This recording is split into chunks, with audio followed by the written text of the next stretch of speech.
Welcome to TCIIT. Subscribe my channel for more videos and do not forget to press the bell icon. Hello everyone, welcome to TCIIT। मेरा नाम है गौरव सचदेवा और हम कर रहे हैं प्रोग्रामिंग इन सी। और आज का जो हमारा टॉपिक होगा वो होगा सी की इंट्रोडक्शन, और हम साथ में करेंगे टोकन्स। तो आइए सबसे पहले हम बात करते हैं सी के बारे में। सी आज के टाइम में एक ऐसी लैंग्वेज है, अगर किसी ने प्रोग्रामिंग सीखना शुरू करना है, प्रोग्रामिंग लाइन में एंटर करना है, तो वो अपनी शुरुआत सी लैंग्वेज से ही करता है। 1972 में ये लैंग्वेज AT&T बेल लैब्स में बनाई गई थी। डेनिस रिची थे जिन्होंने इस लैंग्वेज को डेवलप किया, इस लैंग्वेज को लिखा। और ये लैंग्वेज इतनी ज़्यादा बढ़िया हो गई, उस टाइम पे जितनी भी ट्रेडिशनल लैंग्वेजेस चल रही थी, जैसे फॉर्ट्रन हो गई, अल्गोल हो गई, इस लैंग्वेज ने जल्दी उन लैंग्वेजेस के ऊपर इसको रिप्लेस कर लिया। इस लैंग्वेज की सबसे खास बात ये है कि ये लैंग्वेज स्ट्रक्चर कंबाइन करती है हाई लेवल लैंग्वेज का, और पावर और एफिशिएंसी साथ में कंबाइन करती है लो लेवल या असेंबली लेवल लैंग्वेज की।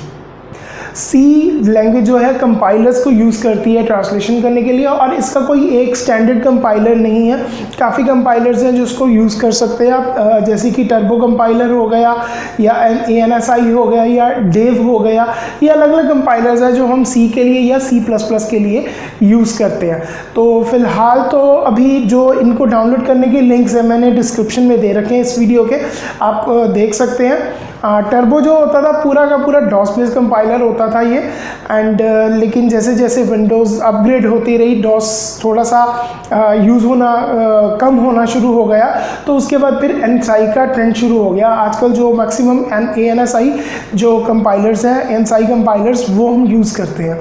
तो लेकिन मैं आप लोगों को टर्बो और ANSI दोनों के थ्रू बताऊँगा कैसे हमने सी यूज़ करनी है।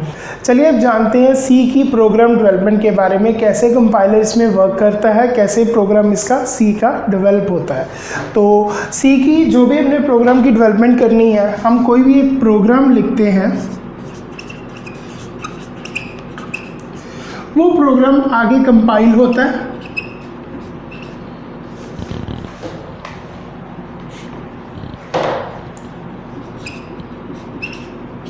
कंपाइल होने के बाद वो प्रोग्राम लिंक होता है, लिंकिंग होती है इसकी, जो इसकी स्टैंडर्ड लाइब्रेरीज हैं सी की, उनके साथ। देन उसके बाद ये एग्जीक्यूट होता है। एग्जीक्यूट होने के बाद फिर ये हमें प्रॉपर आउटपुट शो करता है। ये चीज़ आपको और ज़्यादा अच्छे से क्लियर समझ में आएगी जब मैं आपको इसको फ्लो चार्ट के साथ बताऊंगा। हम कोई भी एक प्रोग्राम लिखते हैं,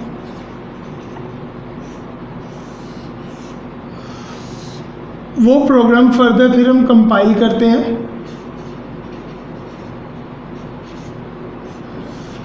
कंपाइलर जब उस प्रोग्राम को कंपाइल करता है तो वो चेक करता है सिंटैक्स एरर्स। सिंटैक्स एरर्स जैसे कि मैंने आपको पहले भी बताया था, एरर्स कितने तरह की होती है। अगर आपको यहाँ पर सिंटैक्स एरर के बारे में नहीं पता तो आप मेरा जो इससे पहले वाले प्रोग्रामिंग कंसेप्ट के लेक्चर्स हैं, वीडियोस हैं, वो आप चेक कर सकते हैं। तो यहाँ से सिंटैक्स एरर्स चेक होती हैं। अगर तो एरर मिलती है सिंटैक्स एरर, देन दोबारा प्रोग्राम एडिटिंग मोड में चला जाता है। हम जितनी भी सिंटैक्स एरर्स आती हैं उसको रिमूव करते हैं, रिमूव करके दोबारा कंपाइल करते हैं, कंपाइल करके फिर से सिंटैक्स एरर्स चेक होती हैं। और अगर उसको जो हमारा कंपाइलर है सिंटैक्स एरर उसको नहीं मिलती है, देन उसके बाद प्रोग्राम होता है लिंकिंग में जाता है। लिंकिंग विद स्टैंडर्ड लाइब्रेरीज, जो भी हमारे यहाँ सिस्टम की लाइब्रेरीज होती हैं या स्टैंडर्ड लाइब्रेरीज होती हैं, उनके साथ ये लिंक किया जाता है प्रोग्राम।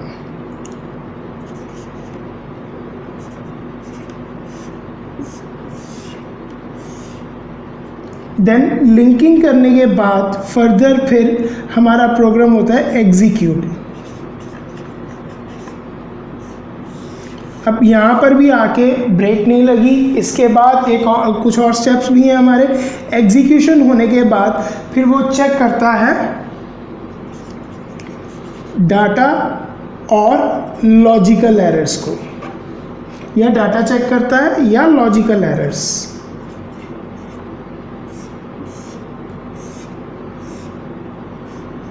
अगर इसको लॉजिकल एरर मिलती है कंपाइलर को,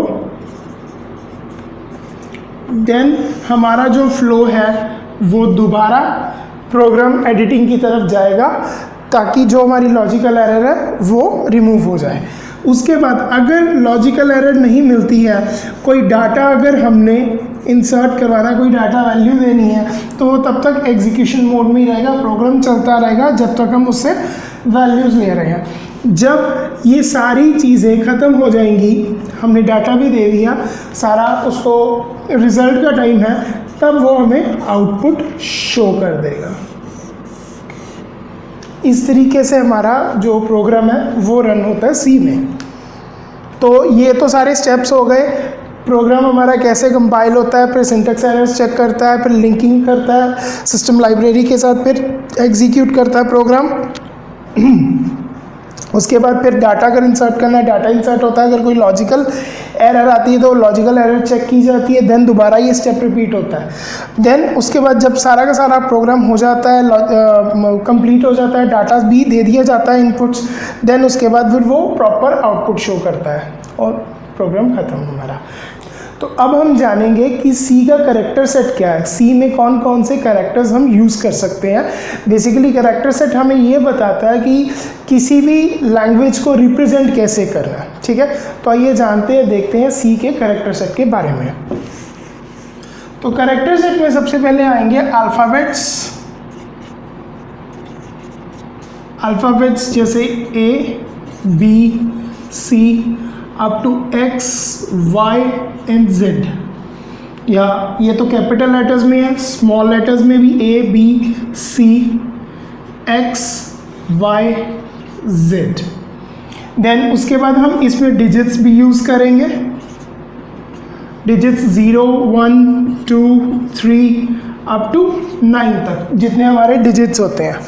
देन डिजिट्स के अलावा हम स्पेशल कैरेक्टर्स भी यूज़ करेंगे।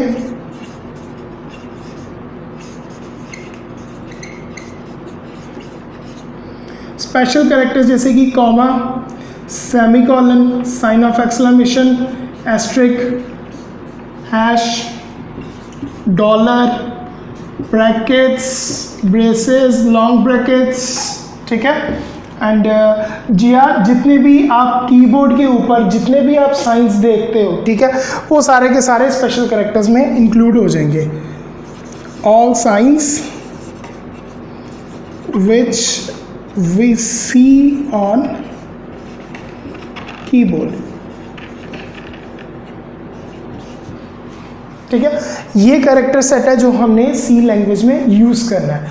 तो ये तो थोड़ा सा मैंने आपको सी की इंट्रोडक्शन दे दी। ठीक है, अब हम बात करते हैं टोकन्स के बारे में कि सी में टोकन्स क्या होते हैं। टोकन्स, तो सी में टोकन्स बताने से पहले मैं आपको बताऊंगा, एक रियल वर्ल्ड एग्जांपल दूंगा। जैसे हम इंग्लिश लैंग्वेज की बात करते हैं, इंग्लिश लैंग्वेज में टोकन्स क्या होंगे। सबसे पहले ये जान लें टोकन्स होते हैं क्या।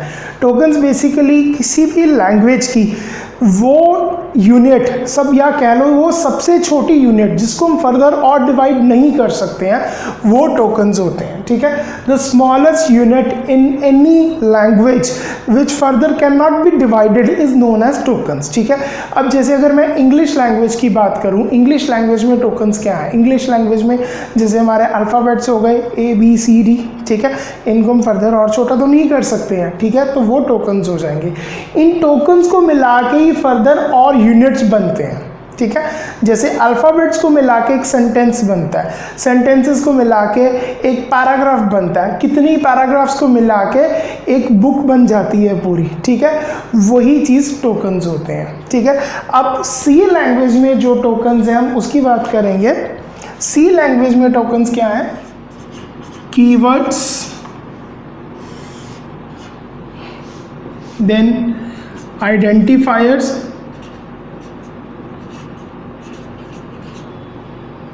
देन आइडेंटिफायर्स के बाद आएंगे इसमें कॉन्स्टेंट्स,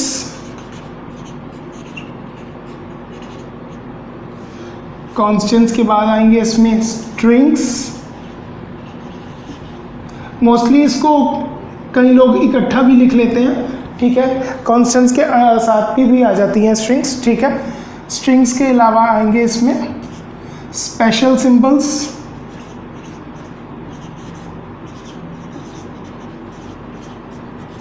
और लास्ट में आएंगे ऑपरेटर्स। आज की क्लास में आज की वीडियो में टोकन्स में हम कीवर्ड्स, आइडेंटिफायर्स, कॉन्स्टेंट, स्ट्रिंग्स और स्पेशल सिंबल्स करेंगे। हम जो ऑपरेटर्स है इसकी एक अलग वीडियो में बनाऊंगा, वो नेक्स्ट सेशन होगा जो हमारा ऑपरेटर्स के ऊपर ही होगा, ठीक है। तो हम सबसे पहले बात करते हैं कीवर्ड्स की। कीवर्ड्स बेसिकली क्या होते हैं? Keywords are the special words या रिजर्व वर्ड्स होते हैं जिनका मीनिंग जो है, मतलब जो है, एक लैंग्वेज में पहले से ही डिफाइन कर दिया गया होता है। अब मैंने आपको प्रोग्रामिंग कंसेप्ट का जो पहला लेक्चर दिया था उसमें मैंने काफ़ी चीज़ें आपको बताई थी कि हम ह्यूमंस हैं, जब भी कोई काम करते हैं कितनी चीज़ें जो हमारे दिमाग में ऑलरेडी डेवलप होती हैं उनकी तरफ ध्यान भी नहीं देते। मैंने जैसे दरवाज़ा खोलकर बाहर जाने वाली एग्जांपल दी थी। अगर आपने वो वाला मेरा लेक्चर नहीं सुना तो वो ज़रूर सुने पहले, ताकि आपको इन लेक्चर्स में, आने वाले लेक्चर्स में दिक्कत ना आए, ठीक है। तो वही एग्जांपल के अकॉर्डिंगली मैं इसमें बता रहा हूँ। अब सी लैंग्वेज में बेसिकली कीवर्ड्स वो वर्ड्स होते हैं जिनका एक मीनिंग पहले से डिफाइन किया गया होता है, कि मतलब कि जब भी ये वर्ड लिखा जाएगा, ठीक है, तो इस वर्ड के लिखने का एक मतलब होगा, और जो भी इसका मतलब होगा उसके अकॉर्डिंग कोई ना कोई एक्शन परफॉर्म किया जाएगा, ठीक है। फॉर एग्जांपल जैसे कि मैंने इंट लिख दिया। इंट का मतलब आगे मैं कोई वेरिएबल डिक्लेयर करने लगा हूँ, या कोई मैं एरे बनाने लगा हूँ, या कोई मैं से फंक्शन बनाने लगा हूँ जो कि इंटीजर जैसा होगा, ठीक है, जिसमें कि हम सिर्फ इंटीजर नंबर ही डाल सकते हैं, ठीक है। या से मैंने void लिख दिया। void का मतलब होता है नल, इसमें खाली होता है, एम्प्टी होता है, ठीक है। या से मैंने लिख दिया इफ़ लिख दिया, मतलब कि ये मैं कोई कंडीशन लगाने लगा हूँ यहाँ पर, अगर वो कंडीशन होगी सही तो ही आगे प्रोग्राम रन होगा, नहीं तो वो नहीं होगा। अगर मैंने एल्स लिख दिया, मोस्टली एल्स इफ़ के साथ ही आता है, ठीक है। इफ़ में इफ़ या एल्स जैसे रियल वर्ल्ड में होता है, ठीक है। इफ़ अगर ये चीज़ करोगे तो इसका रिजल्ट ये आएगा, एल्स नहीं तो उसका रिजल्ट ये आएगा। ये कुछ रिजर्व वर्ड्स हैं, कुछ कीवर्ड्स हैं जो कि हमारी सी लैंग्वेज में पहले से ही डिफाइन किए गए होते हैं, ठीक है। जो वैसे सी में टोटल जो कीवर्ड्स हैं 32 हैं जो हम जनरल पर्पस के लिए यूज़ करते हैं, और उसके अलावा 8 और कीवर्ड्स हैं जो स्पेशल पर्पस के लिए यूज़ किए जाते हैं। जो ये 32 कीवर्ड्स हैं जो हम जनरल पर्पस के लिए यूज़ करते हैं वो इस तरह से हैं, जैसे कि void, ठीक है। ये कीवर्ड्स हैं जो कि 32 कीवर्ड्स है जो कि हम यूज़ करते हैं सी में, और ये सारे कीवर्ड्स हम आहिस्ता आहिस्ता जैसे जैसे जिनका टॉपिक आता रहेगा वो हम कवर करते रहेंगे। void, default, float, long, static, auto, break, do, far, near, struct, while, case, double, for, register, switch, char, else, goto, return, typedef, const, enum, if, short, union, continue, extern, int, signed और unsigned, ठीक है।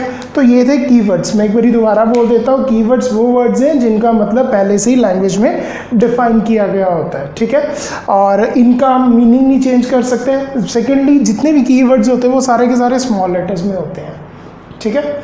ये चीज़ का ध्यान रखना है आपने। तो ये थे कीवर्ड्स। अब हम करेंगे कॉन्स्टेंट्स के बारे में कि कॉन्स्टेंट्स क्या होते हैं। कॉन्स्टेंट्स बेसिकली इसमें होते हैं पहले 2 तरह के, न्यूमेरिक, ठीक है, और न्यूमेरिक के साथ होते हैं कैरेक्टर। अब फर्दर न्यूमेरिक में भी जो कॉन्स्टेंट्स हैं ये भी 2 तरह के होते हैं। एक होते हैं इंटीजर, एक होती है रियल, ठीक है। और कैरेक्टर की बात करूँ, कैरेक्टर में फर्दर ये 3 तरह के होंगे,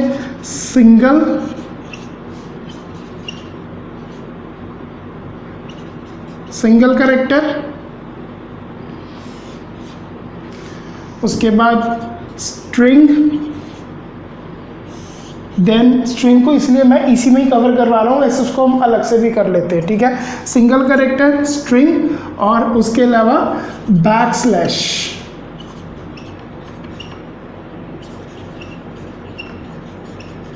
कैरेक्टर बैकस्लैश कैरेक्टर कॉन्स्टेंट्स, ठीक है। अब बात करूं अगर मैं न्यूमेरिक कॉन्स्टेंट्स की, पहले हम कॉन्स्टेंट्स जान लें क्या होते हैं। ये तो मैंने आपको टाइप्स बता दी। Constants basically are those values which can not be changed during program execution, ठीक है। कॉन्स्टेंट्स वो वैल्यूज होती हैं जब मेरा प्रोग्राम रन हो रहा है, जब एग्जीक्यूट हो रहा है, चल रहा है प्रोग्राम, उस टाइम पे मैं इन वैल्यूज को चेंज नहीं कर सकता, बिल्कुल भी। ना ही प्रोग्राम चेंज कर सकेगा एग्जीक्यूशन के टाइम पे, ना ही मैं चेंज कर सकता हूँ, ठीक है। उनको हम कॉन्स्टेंट्स बोल देते हैं। कुछ जैसे यूनिवर्सल वैल्यूज होते हैं, जैसे पाई की वैल्यू 22/7 है, ठीक है। ऐसी कुछ अपनी तरफ से जो हमने प्रोग्राम में बनानी है, कुछ कांस्टेंट वैल्यूज देनी है, ठीक है, वो हम कांस्टेंट्स के थ्रू हम दे सकते हैं, ठीक है। इन वैल्यूज को हम प्रोग्राम की एग्जीक्यूशन के टाइम पे चेंज नहीं कर सकते हैं। अब ये आगे जैसे टाइप्स है, एक है न्यूमेरिक। न्यूमेरिक में आते हैं इंटीजर और रियल। इंटीजर में अब कौन से आएंगे? इंटीजर में बेसिकली नंबर्स आएंगे, इसमें सिर्फ नेगेटिव या पॉजिटिव नंबर्स, कोई भी नेगेटिव हो या पॉजिटिव हो, विदाउट डेसिमल, विदाउट डेसिमल। जो डेसिमल है, पॉइंट है, वो नहीं आएगा। इसकी कुछ एग्जांपल्स हैं, जैसे कि 10, -10, 0, 152, -300, लाइक दिस। ये कुछ एग्जांपल्स हैं इंटीजरल कांस्टेंट्स की, ठीक है। रियल कांस्टेंट्स, रियल कांस्टेंट्स में भी नेगेटिव आएंगे या पॉजिटिव नंबर आ सकते हैं, बट ये आते हैं विद डेसिमल। इसकी कुछ एग्जांपल्स हैं, जैसे 5.3, -6.926, ठीक है, या 700.146, ठीक है, या कोई भी नेगेटिव या पॉजिटिव नंबर, कोई भी ऐसे, ये हमारे होंगे रियल कांस्टेंट्स, ठीक है, डेसिमल के साथ। उसके बाद आते हैं हमारे single character constants. Single character constants में बेसिकली आएगा कोई भी एक सिंगल कैरेक्टर, ठीक है, वो आएगा सिंगल कोट्स के अंदर। सिंगल कोट्स के अंदर आएगा, ये सिंगल कोट्स के अंदर कुछ भी हो सकता है, वो चाहे कोई नंबर है, चाहे कोई अल्फ़ाबेट है, या कोई स्पेशल कैरेक्टर है, कुछ भी आ सकता है, जैसे कि से ए या पी कैपिटल हो गया, या एस्ट्रिक साइन, या डॉलर साइन, या एक ब्लैंक स्पेस आ गई, या कोई मैंने नंबर ले लिया 2 या 4, वो चीज़।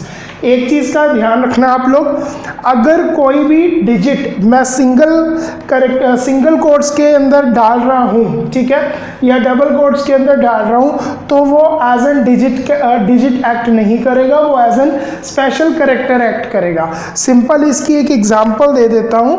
जिस तरीके से सिंपल इसकी एक एग्जांपल है, जिस तरीके से फॉर एग्जांपल मैं करता हूँ 2 + 3, इसका आंसर आएगा 5, ओके।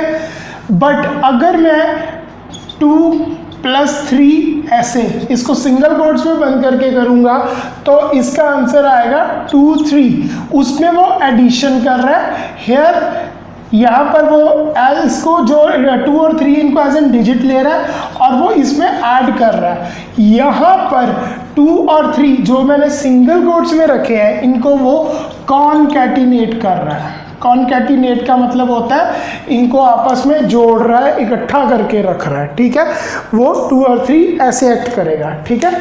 देन उसके बाद नेक्स्ट स्ट्रिंग में, ये तो होते हैं सिंगल कोट्स में, सिंगल कोट आएगा और एक ही कैरेक्टर आएगा, ठीक है। सिंगल कैरेक्टर में एक सिंगल कैरेक्टर आएगा सिंगल कोट्स के अंदर, ठीक है।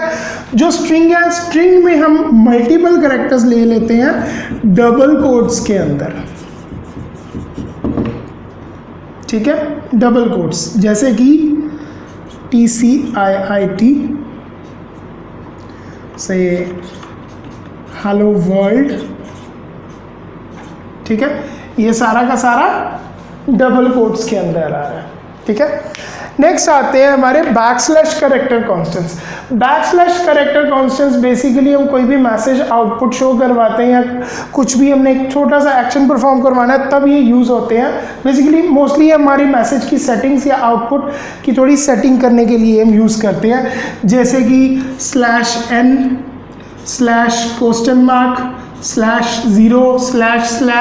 /0///b, ठीक है। ये इसकी पूरी लिस्ट है, वो अब मैं इसके बाद आपको ये लिस्ट ही लिखवा देता हूँ पूरी, ठीक है, जिससे आपको ये क्लियर भी हो जाएगा इनका वर्किंग क्या होती है। और ये भी हम साथ साथ में आगे करेंगे, जैसे हम अपनी मैसेज की इनपुट आउटपुट करेंगे, आउटपुट कैसे लेनी है दिखानी है हमने, इनपुट कैसे लेनी है, ठीक है, तब ये वहाँ पर ये यूज़ होते हैं, ठीक है। तो अभी मैं इनकी जो पूरी लिस्ट है बैकस्लैश कैरेक्टर कॉन्स्टेंट्स की वो आपको बताता हूँ। ये हमारे backslash character constant /a /b /f /n /r /t /v /single quotes /double quotes /?//0 मतलब कि नल, ठीक है। ये जब भी हम अपने मैसेजेस में लिखेंगे कोई ना कोई एक्शन परफॉर्म करेंगे, जब हम मैसेजेस पे आएंगे आउटपुट्स पे आएंगे तब आपको इनके बारे में प्रॉपर और पता लग जाएगा, ठीक है। तो ये तो थे हमारे कॉन्स्टेंट्स, सारे के सारे हमने कॉन्स्टेंट्स कवर कर लिए। अब हम करेंगे आइडेंटिफायर्स कि आइडेंटिफायर्स क्या होते हैं। आइडेंटिफायर्स जैसा कि आपको नाम से ही पता लग रहा होगा कि आइडेंटिफायर्स का मतलब होता है कि किसी की आइडेंटिटी का पता कराना, ठीक, आइडेंटिटी के बारे में बताना, सॉरी, ठीक है। और जैसे कि सी की अगर मैं बात करूँ, सी में आइडेंटिफायर्स क्या होते हैं, वो नाम जो कि हम structures, functions, variables, arrays etcetera को देते हैं, ठीक है, उनको हम आइडेंटिफायर्स बोल देते हैं, ठीक है। इनको नेमिंग देना, इनको नाम देना ही एक आइडेंटिफायर है। पर आइडेंटिफायर जब भी हमने डिक्लेयर करना है, ठीक है, नाम देना है किसी को भी, तो उसके कुछ रूल्स हैं, उन रूल्स को फॉलो करना बहुत ज़्यादा ज़रूरी है, ठीक है, तभी हम प्रॉपर आइडेंटिफायर का नाम दे सकते हैं। आइडेंटिफायर से पर्टिकुलर हमें पता लगता है एक प्रोग्राम के अंदर, सी के अंदर, कि वो क्या चीज़ है, उसकी आइडेंटिटी क्या है। अगर मुझे उसको कॉल भी करना है तो मैं उसको उसके नाम से ही कॉल करूँगा, ठीक है। तो जो रूल्स हैं फॉर डिक्लेयरिंग एन आइडेंटिफायर वो कौन से हैं, तो ये हैं रूल्स आइडेंटिफायर्स को डिक्लेयर करने के लिए, ठीक है। आगे जब भी हम वेरिएबल्स करेंगे, फंक्शंस, एरेज, स्ट्रक्चर्स, इनम्स कुछ भी करेंगे, उनको डिक्लेयर करने के जो भी रूल्स होंगे वो यही सेम रूल्स होंगे, ठीक है। तो मैं आइडेंटिफायर्स में ही ये रूल्स एक अभी बता रहा हूँ, आगे ये रूल्स मैं दोबारा नहीं बताऊँगा, ठीक है। तो आइडेंटिफायर को डिक्लेयर करने का सबसे पहला रूल है मस्ट स्टार्ट फ्रॉम अल्फ़ाबेट और in some cases with underscore sign, ठीक है, अंडरस्कोर साइन, ठीक है। आइडेंटिफायर जब भी डिक्लेयर करना है हमने हमेशा या तो वो अल्फ़ाबेट से स्टार्ट हो, ठीक है, या वो अंडरस्कोर साइन के साथ स्टार्ट हो, ठीक है। और एक चीज़ और इसमें याद रखना आप लोग कि जो हमारी सी लैंग्वेज है, C is a case sensitive language,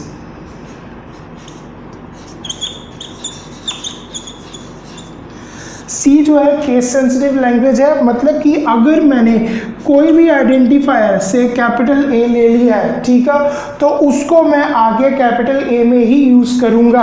अगर मैंने लिया कैपिटल ए है पर मैं यूज़ स्मॉल ए कर रहा हूँ तो वो एरर आ जाएगी उसमें। सी के लिए ये ए और ये ए दोनों डिफरेंट है, ठीक है, टोटली डिफरेंट है। हमारे लिए तो ये सेम चीज़ है, ठीक है, लेकिन ये सी लैंग्वेज के लिए ये दोनों डिफरेंट है। कंपाइलर इनको अलग अलग कैरेक्टर्स की तरह उठाता है, ठीक है। देन उसके बाद 0 से लेकर 9 तक डिजिट्स में आइडेंटिफायर में यूज़ कर सकता हूँ, ठीक है। स्टार्टिंग में नहीं होना चाहिए, ठीक है, स्टार्टिंग हमेशा अल्फ़ाबेट या अंडरस्कोर से हो, लेकिन बीच में कहीं पर भी 0 से लेकर 9 तक डिजिट में 1 2 3 4 5 6 ऐसे कोई भी डिजिट में ले सकता हूँ। जैसे कि मैंने ले ली एग्जाम्पल num1 num2, ठीक है, इस तरीके से। उसके बाद no special character except underscore sign can be use in identifier, we even can not use blank white space, ठीक है। कोई भी स्पेशल करेक्टर, ठीक है, जैसे साइन ऑफ एक्सक्लेमेशन हो गया, एस्ट्रिक साइन हो गया, हैश, डॉलर वगैरह, ये हम वेरिएबल आइडेंटिफायर डिक्लेयर करने के लिए हम नहीं यूज़ कर सकते, सिर्फ एक अंडरस्कोर साइन छोड़ के। इवन कि एक ब्लैंक वाइट स्पेस भी हम नहीं ले सकते हैं। उसके अलावा must not B so long, ठीक है, जो आइडेंटिफायर का नाम है वो ज़्यादा लंबा नहीं होना चाहिए। कुछ कंपाइलर्स हैं जो इसको रेंज होती है इनके नाम की, ठीक है, 8 कैरेक्टर, कुछ कंपाइलर में 8 कैरेक्टर ही चलता है, कुछ में 16, कुछ में 32, ठीक है। तो नॉर्मली 8 से 32 के बीच में ही हमें इसकी जो है रेंज लेनी चाहिए। इसका जो नाम का से विड्थ है वो उतनी लेनी चाहिए। Then 5th point is must not be a keyword, ठीक है। जितने भी मैंने आपको जैसे पहले बताया था, जो भी हमारे कीवर्ड्स हैं उनका मीनिंग पहले से ही डिफाइन किया गया होता है। तो अगर किसी भी आइडेंटिफायर को एज एन मैं कीवर्ड ले रहा हूँ तो मतलब कि उस कीवर्ड की जो डेफिनेशन है वो मैं चेंज कर रहा हूँ, ठीक है। इसलिए कोई भी आइडेंटिफायर एज एन कीवर्ड मैं नहीं ले सकता, ठीक है। उसके बाद 6th must be meaningful. Identifier जो भी हम लेंगे उसका नाम, मतलब कि जैसा उसका काम है वैसा ही उसको उसका नाम देना ज़रूरी है, ठीक है। ये कोई मेन वैसे रूल नहीं है, लेकिन ये हम प्रोग्रामर्स की सहूलियत के लिए ये पॉइंट बनाया गया। इससे क्या होता है, सपोज करो आप कल को बहुत बड़ा एक प्रोग्राम बना रहे हो, उसमें आपने x, y, z, ठीक है, ऐसे वेरिएबल्स ले लिए सारे।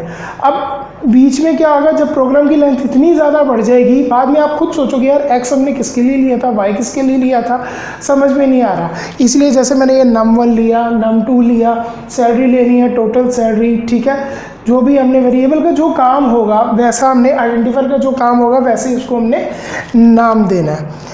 7th last point, must be unique in its scope. Scope मतलब कि रेंज, जितनी भी रेंज में वो आइडेंटिफायर आ रहा है उस रेंज के अंदर वो यूनिक होना चाहिए। एक बार जो डिक्लेयर कर दिया नाम, उस रेंज के अंदर दोबारा मैं दूसरा नहीं बना सकता, ठीक है। एक प्रोग्राम बनाया, एक प्रोग्राम के अंदर मैंने सपोज करो एक num1 और num2 ले लिया, और num1 num2 उसमें ले लिया प्रोग्राम में, दूसरा नहीं मैं बना सकता, ठीक है।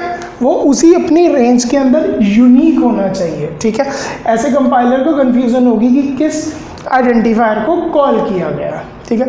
तो ये थे आइडेंटिफायर्स को डिक्लेयर करने के रूल्स। अब हमारा जो इसमें टॉपिक रह गया है वो रह गया है ऑपरेटर्स का, और ऑपरेटर्स हम करेंगे नेक्स्ट वीडियो में, ठीक है। और वो टॉपिक थोड़ा लंबा है, तो अगर आपका कोई भी डाउट है, ठीक है, तो आप कमेंट ज़रूर कीजिए मुझे, और या तो मैं आपके लिए एक अलग स्पेशल वीडियो बना दूंगा जिसमें मैं सारे कमेंट्स जो डाउट्स है वो आपके क्लियर करूंगा, और नहीं तो मैं अगली जो वीडियो बनाऊंगा उसी में आपके डाउट्स भी क्लियर कर दूंगा, ठीक है। तब तक के लिए अपना ध्यान रखिए, बाय।